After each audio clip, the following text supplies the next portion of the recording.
Bonjour Marc Bidan. Bonjour Jean-Philippe Denis. Marc Bidan, vous êtes professeur à Nantes Université, vous dirigez le LEMNA, c'est le laboratoire d'économie management de Nantes Université. Exactement. Et vous venez de co-diriger un ouvrage absolument délicieux. Je reçois beaucoup d'auteurs des différents chapitres de cet ouvrage. Avec Yves-Frédéric Livian, vous venez de coordonner les grands auteurs aux frontières du management. Voilà, frontières du réel.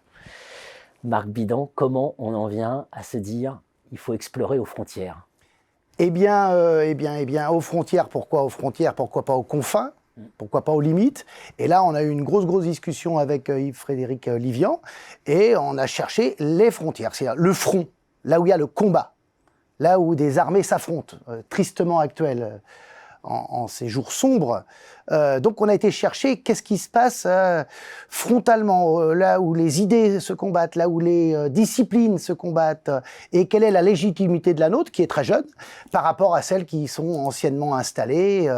Et justement, est-ce que ces frontières changent, bougent, est-ce qu'on peut les traverser? Et on a montré modestement que finalement, ce qui les traverse le plus facilement, c'est les idées. Et ça veut dire que notre discipline, comme toutes les disciplines, est agrégée, infusée, hybridée de toutes ces idées des autres disciplines. Et il n'est pas question de ne pas aller voir ce qui vient de l'extérieur, de cette frontière, et ce qui maintenant fait résonance avec notre discipline. Ce qui fait résonance. Alors, juste quelques noms, je ne cite que quelques noms de grands auteurs aux frontières.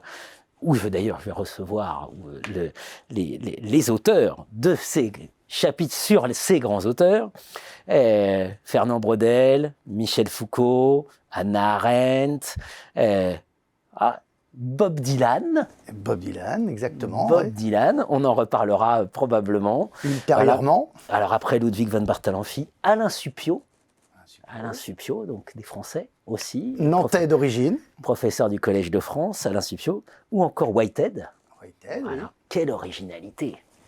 Alors, l'originalité vient beaucoup des contributeurs. Nous, on a d'abord fait une petite recherche bibliométrique qui est cité dans nos disciplines sans être originaire de notre discipline.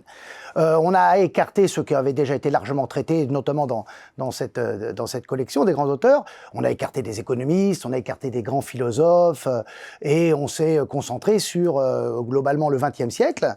Et on a été chercher les auteurs cités, souvent cités, ou alors peu cités, mais avec une vraie originalité. Et on a trouvé trois grandes familles, que Yves Livian va vous détailler ultérieurement, donc les piliers, les originaux et les rebelles. Et les rebelles, j'aurais pu continuer, Merleau-Ponty, Deleuze, etc. Juste pour dire que c'est absolument délicieux, une très grande originalité, des papiers courts. 10 pages. 10 pages. 10 pages tout compris, des papiers courts, des contributeurs très motivés. On a une 60aine de contributeurs.